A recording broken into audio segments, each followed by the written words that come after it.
We're into part 2 of the FJ rebuild. Engine diagnosis. There's a hole in my key, hopefully not a hole in the engine. So listen to this start. That's bad. That's very bad. So starter can't turn the crankshaft, engine can't start. This is a little fast forward. Take the cover off. It's got two little things that match up with that part on the back, and that's how it's held on with the two little screws. Put those back on so I won't lose them. Now I'm gonna take off these coil packs and try to take a look down in the cylinders with my scope. Just I believe 10 or 12 millimeter bolt, and see how that just pops out nice and easy. A little twist, a little pull, and just wait till you see the next one. A little dirty, a little bit of oil there, grease, but hopefully it's fine. Let's take a look down in this hole here.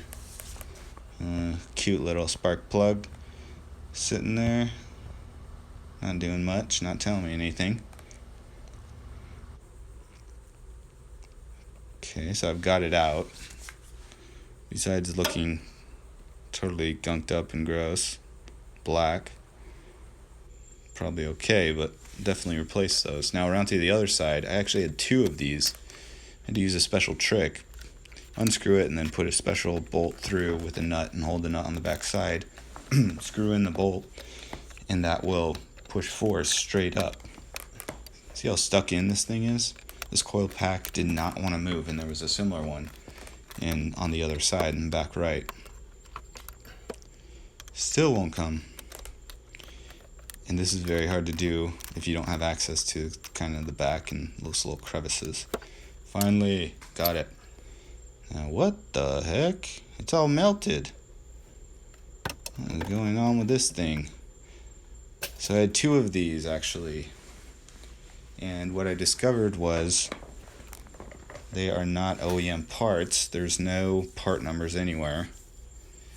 Looks like someone shoved it in there, and maybe when the motor overheated, it melted the plastic that was too close to the sides, or something was different with the design than the stock.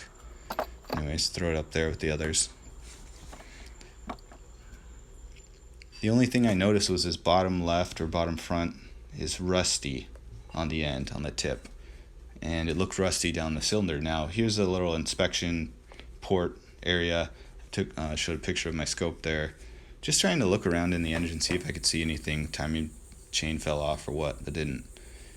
And I've got the belts off and the crankshaft fully off. Put that hood back down.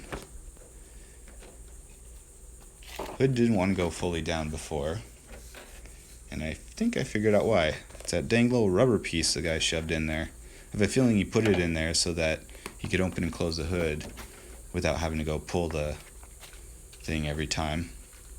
But I don't know if that was after the truck stopped running and he just did it for maintenance sake or what. But I pulled that out and worked fine. So here's the damage inside. This bracket that holds the bumper on. Some of the plastic pieces is bent, a little bit smashed in crash bar, but the frame is not crashed in. So I can just replace that or bend it back out. Should be fine. So that was good news. But from the junkyard or ordering online, I'm going to need some new parts up here. Headlight mount cracked. And there's the damage there. Everything's good up here, except I'm going to show you. Get that hood up, throw that thing out. Don't need that. This is supposed to be the shape of a D, this hole, and you can look at the bottom. It's kind of got a little bit bent back in. A little bit of crease there. Now if we go over and look on this side, that's a nice looking backwards D. So I either have to pull that out or leave it. We'll see when I get the new headlight and put the new parts in the front. If it really even needs to be messed with. Might be a couple millimeters off, 1/8 of an inch or something. Now looking at that with the hood fully snapped down, oh yeah. I thought there was damage that was pushing the hood up, but in fact is not. and with the new headlight should be good. It's just this bracket here, so it got pushed inwards and to the left a little bit, and that's what pushed that engine skirt inwards a tiny bit. So those pieces are usually easy to find at the junkyard. If there's no front end collision on a junkyard FJ, nobody wants those pieces unless they've had one like this, so they're usually okay to find, or get them on eBay. And I pushed in right there a little bit, can barely feel it.